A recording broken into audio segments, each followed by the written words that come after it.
Hola, ¿qué tal? Bienvenidos a una nueva emisión de Reporte Climático, el espacio del noticiero científico y cultural iberoamericano enfocado en periodismo de soluciones para un mundo en constante cambio. En un planeta saturado de información climática, ¿cómo logra un mensaje penetrar el ruido? A veces la respuesta está en la síntesis y la agudeza de una sola imagen. El humor gráfico, la caricatura, tiene esa capacidad única de condensar realidades complejas, de hacernos pensar y a veces sonreír ante lo absurdo o lo trágico. Hoy exploraremos el poder de la ecoviñeta, la caricatura ambiental, como herramienta de conciencia y crítica. ¿Puede un dibujo ser un catalizador para la reflexión en medio de la emergencia planetaria? ¿Cómo se navega entre el humor, la denuncia y la necesidad de no caer en la desesperanza? Para descifrarlo, conversamos con un maestro del género, el caricaturista mexicano Víctor Solís, quien también es cartonista ambiental y diseñador. Cuenta con una trayectoria reconocida internacionalmente y sus trazos se han convertido en comentarios indispensables sobre nuestra relación con el planeta, publicados en medios como Excelsior, Nexos y F Verde. Les invito a esta conversación después de nuestro recorrido por la actualidad climática global. Antes de la tercera conferencia de las Naciones Unidas sobre el océano, las naciones del Pacífico Occidental reafirmaron su compromiso con la protección de la biodiversidad marina y la acción climática. En la 15ª sesión de la Subcomisión del Pacífico Occidental de la Comisión Oceanográfica Internacional y UNESCO, celebrada en Tokio, se adoptó la Declaración de Tokio, que promueve una gestión oceánica basada en la ciencia. Uno de los avances clave fue la creación de un grupo de trabajo regional para apoyar la implementación del Acuerdo sobre la conservación y uso sostenible de la biodiversidad marina de las zonas fuera de la jurisdicción nacional. El primero legalmente vinculante para proteger la biodiversidad en aguas internacionales, que cubren casi 2/3 del océano global. Este grupo impulsará el intercambio de datos, el fortalecimiento de capacidades y la transferencia tecnológica. Además, se presentaron 4 nuevas iniciativas científicas para abordar prioridades emergentes: investigación sobre pastos marinos, restauración de manglares, predicción de cambios en ecosistemas marinos del Pacífico Noroeste y estudio del flujo de metano desde el fondo marino. Estas acciones buscan restaurar la salud del océano en una región clave para la biodiversidad global.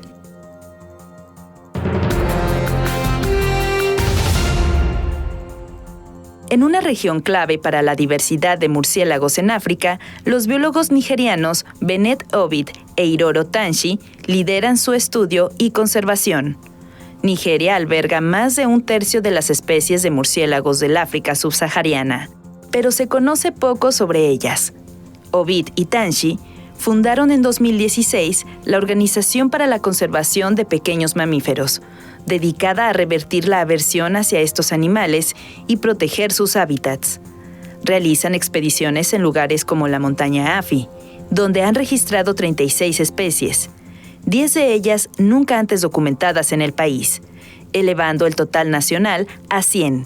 Un logro clave fue el redescubrimiento por parte de Tanshi de una rara especie de murciélago de nariz redonda no vista en Nigeria en casi 50 años. Además de su labor científica, esta organización colabora con comunidades locales, incluidos antiguos cazadores, para fomentar la conservación y ha creado becas para formar a futuros expertos en murciélagos en África Occidental. Su trabajo inspira acciones similares en todo el continente.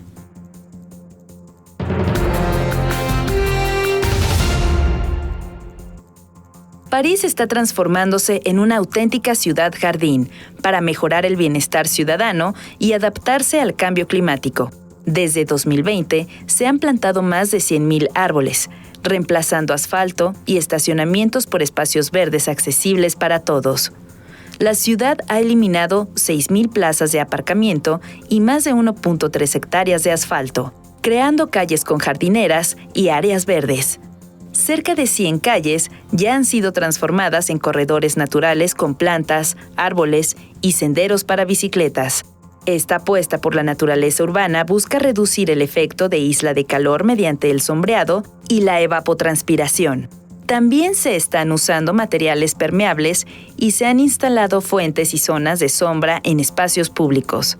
Estas acciones forman parte de una estrategia más amplia para mitigar los efectos del cambio climático, como las olas de calor y la escasez de agua. Como miembro de la UICN, París aspira a inspirar a otras ciudades a seguir este modelo de transformación urbana verde. La crisis climática presenta un desafío comunicacional único. Su complejidad científica y su escala temporal a menudo dificultan la conexión emocional y la acción del público. Frente a extensos informes y datos abstractos, el lenguaje visual ofrece una alternativa poderosa. La comunicación visual es clave ante el reto que enfrenta el planeta. La trayectoria de Víctor Solís no partió directamente de lo ambiental, sino explorando primero el humor gráfico más universal. Escuchemos cómo fueron esos inicios. Mira, yo comencé a hacer cartón de humor a los 14, 15 años más o menos, a publicar cartón de humor. Mi entrada no fue por el lado del periodismo, sino más bien por el lado del humor, porque comencé con revistas de humor universal. Siempre fui muy fan de los cartoncitos que aparecían en el New Yorker y en este tipo como de revistas que sacaban cartones que no tenían otra intención más que hacerte sonreír, echar una carcajada, qué sé yo. A veces la entrada al mundo profesional no sigue caminos convencionales. Una crítica o un desafío pueden convertirse inesperadamente en la puerta de acceso a una carrera. Toda la vida he sido muy fan de ese trabajo. Entonces, yo comencé a publicar en revistas de humor. Eran unas revistas que editaba una editorial propiamente llamada Editorial Mina. Y eran unas revistas, estoy hablando de 1982, eran revistas que tenían un formato pequeño, eran chiquititas y solamente eran cartones, no traían artículos, no traían absolutamente nada. El paso del humor más general a la temática ambiental suele originarse en inquietudes profundas. Una cierta visión crítica sobre la posición de nuestra especie en el mundo puede ser un motor importante. Cuando yo llego al cartón ambiental es porque yo ya traigo desde la adolescencia una, ¿cómo decirlo sin que suene fuerte? Una especie de misantropía, porque me parecía que nosotros traíamos una arrogancia como especie que nos llevaba como a manifestarnos, a plantear que éramos el pináculo de la creación, éramos lo que mejor le había salido al Señor.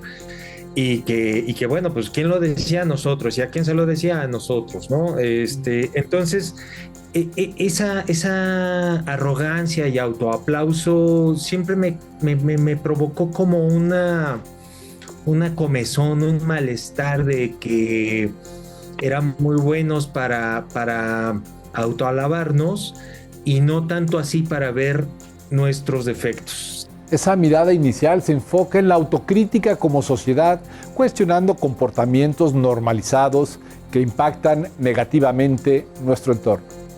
Y mi búsqueda fue precisamente mofarnos un poquito de nosotros mismos, mofarnos de estas cosas que dábamos por sentado que eran normales, el abuso hacia otros animales, la proliferación de basura, la tala de árboles, ciertas cosas ya traía yo metidas en el cartucho como parte de una educación, de una formación, y lo que hice fue trasladar esa misma inquietud, esas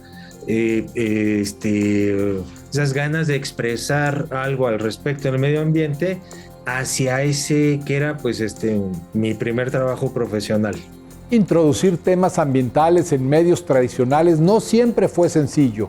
Hubo un tiempo en que la relevancia de estos asuntos se medía principalmente por su impacto directo en la vida urbana. Pues mira, pasado cierto tiempo intenté meterme a los periódicos, intenté publicar estas cosas que antes publicaba como humor universal.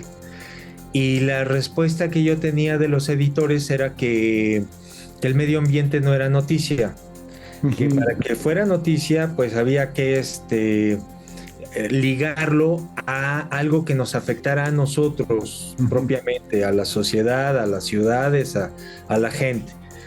Entonces, poco a poco y después de tocar muchas puertas, comencé a publicar este tipo de temas entreverados con otros tantos temas. Los periódicos pues empezaron como a darse cuenta. Sin embargo, la creciente conversación global sobre la crisis climática, especialmente a partir de los años 90, fue abriendo gradualmente espacios editoriales para estas preocupaciones. La época de los 90 en la que ya empieza a haber una conversación más intensa acerca del calentamiento global y de otras tantas broncas que traíamos ya arrastrando y que no eran como muy, muy visibles en el espacio periodístico, en el espacio editorial. Entonces, yo lo que hice, bueno, pues fue exactamente lo que venía haciendo desde antes, externar mis puntos de vista al respecto de no sé, un abanico grande de subtemas que hay alrededor de la ecología. La recepción del público ante la crítica ambiental gráfica puede ser compleja. El humor puede mezclarse con la incomodidad, generando reacciones diversas y a veces inesperadas para el propio creador. Mira, en el fondo, pues yo pretendo conservar humor en la mayoría de mis cartones, si no es posible que en todos, intento hacerlo en la mayoría de los cartones. Muchas veces tienden hacia lo conceptual y hay veces que, bueno, pues tienen ese otro piecito en lo político, porque al final, pues aunque no dibuje políticos, retratos de políticos, caricatura de políticos, al retratar a la sociedad, pues implícitamente estamos hablando de cuestiones políticas y las reacciones de la gente, pues muy diversas. Hay quien sí se reía como yo esperaba que sucediera y había la mayoría que decían que mis cartones eran tremendamente deprimentes, que eran muy tristes y que les incomodaban. Eso me provocó a mí desde un inicio, cuando comencé a escuchar este tipo de comentarios, no lo vas a creer, pero me parecía, bueno, me provocaban dos reacciones. Una era, a ver, yo estoy tratando de llevar lo que está pasando en la realidad a un nivel absurdo.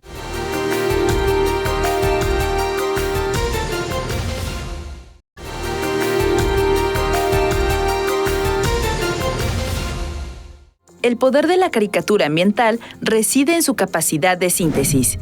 En un solo cuadro debe condensar información compleja, crítica social y a menudo una carga emocional. Para lograrlo, el cartonista recurre frecuentemente a la metáfora visual, asociando conceptos inesperados.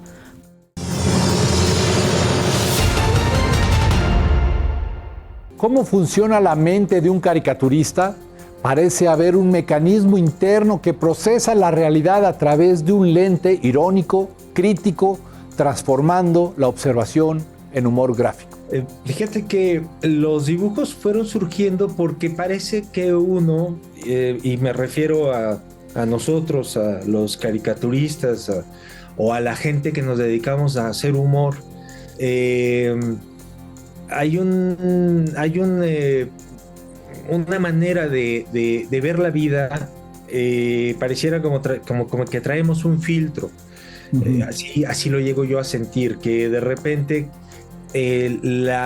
todo lo que percibes, lo que te llega del exterior, hay un mecanismo que lo va traduciendo en ironías, en crítica, en burla. Yo puedo llegar a ser quizá muy enojón, porque todo el tiempo estás viendo una cantidad de sinsentidos en nuestra diaria rutina como sociedad en la calle, cómo nos comportamos unos con otros y demás. Y lo curioso, y quizá eso sea bastante bueno, hay una forma de canalizar toda esa todas esas cosas que ves en una crítica hacia el trabajo, ¿no? Es un ejercicio diario estar ahí como que, ves las cosas, se te ocurre algo irónico al respecto, algo socarrón, y pues ya lo estás imaginando en dibujitos, y lo que sigue es apuntarlos, ¿no? y comenzar a trabajar en ello. Es fundamental reconocer la conexión entre los problemas ambientales y las estructuras políticas y económicas. El sistema actual a menudo impulsa dinámicas que van en contra de la sostenibilidad. Entonces, estás como en el constante desarrollo de nuevas ideas. El medio ambiente actualmente nos da, dada la atención que se le ha puesto mediática, para cuestiones que tienen que ver con lo local, con lo regional y con lo global. Uh-huh. Entonces hay temas como para todo, ¿no? Cuestiones que están muy vinculadas a la acción de los gobiernos, a las cuestiones políticas, cuestiones que están muy asociadas con el sistema capitalista, entendido meramente como el ámbito de los negocios, no tanto como del lado de la lectura izquierda-derecha, sino al final el sistema, yo diría que no nos, más allá de la democracia, lo que nos gobierna es la economía. Uh-huh. Es como está establecida la cosa, ¿no? Entonces, curiosamente, después del medio ambiente, lo que más he dibujado ha sido finanzas, que he hecho caricatura sobre economía y finanzas. Entonces llegas a darte cuenta que están muy asociadas las cosas, ¿no? Uh-huh. Y esas reflexiones que te provocan, pues es material muy útil para comunicar a la gente ideas, ¿no? Desde el ángulo del editorialismo gráfico. La pasión inicial por cambiar el mundo a veces choca con la realidad. Observar la labor de quienes trabajan directamente en conservación puede ofrecer una perspectiva diferente sobre la efectividad y el tono del activismo. Fíjate que sí, cuando yo comencé, cuando me empecé a acercar a asociaciones civiles,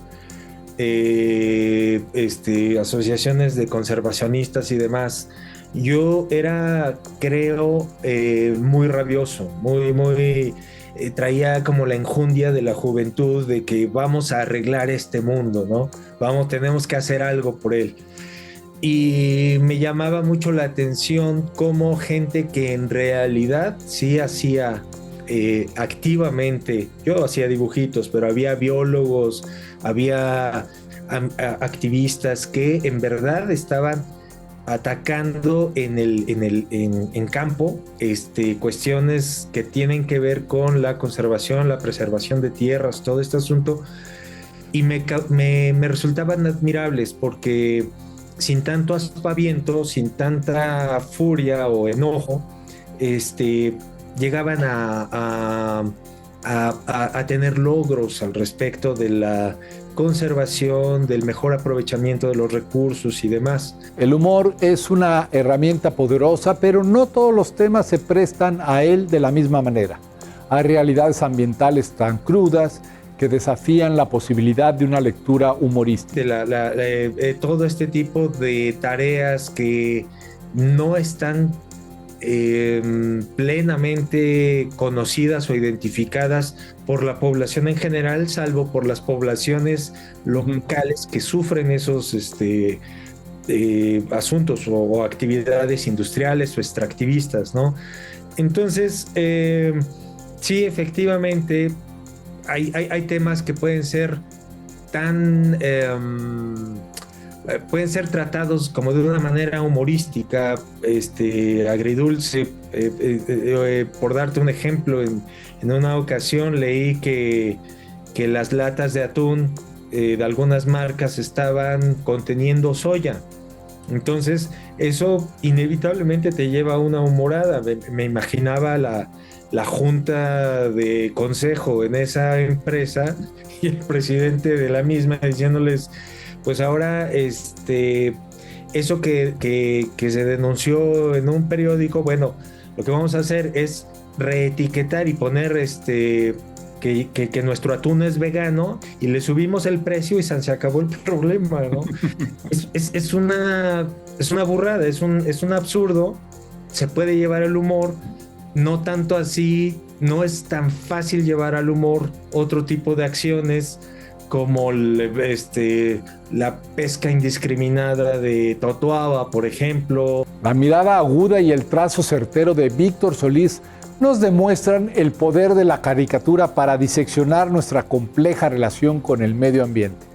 Sus viñetas, a veces incómodas, a veces irónicas, siempre necesarias, son ese grito visual que busca sacudir la indiferencia y señalar, como él dice, que solo hay un hogar, un recordatorio crucial en estos tiempos. Fíjate que es curioso porque en la FIL pasada, en la Feria del Libro pasada, en el Encuentro Internacional de Caricatura e Historieta, uno de los temas que se trató fue precisamente si había vida todavía para el humor gráfico. Dentro de este debate, que había quienes decían que sí, había quienes sostenían que somos una especie en extinción, se llegaron como a varias conclusiones con las que yo estoy de acuerdo. Yo creo que está mutando.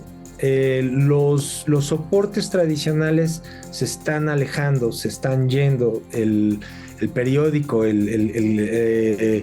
con otros fenómenos sociales también, como cuestiones como culturales, en donde hay muchísimo más atención hacia a ver qué es políticamente correcto y qué no. De entrada, bueno, el humor ahí peligra, porque el humor per se es la antítesis de lo políticamente correcto. Entonces, hay medios como periódicos como el New York Times, que decidieron, por ejemplo, pues ya no más cartón editorial, después de haber supuesto que se llegaron a herir susceptibilidades con un cartón en particular de Antonio Antúnez. Y entonces ciertos espacios se están cerrando, ciertos espacios se están perdiendo definitivamente, pero otros se están abriendo. El tema es cómo lograr que la gente que se dedica a esto pueda seguir comiendo de esto, si es que es la idea, ¿no? Si sigue siendo una profesión que te pueda dar como para concentrarte en ella y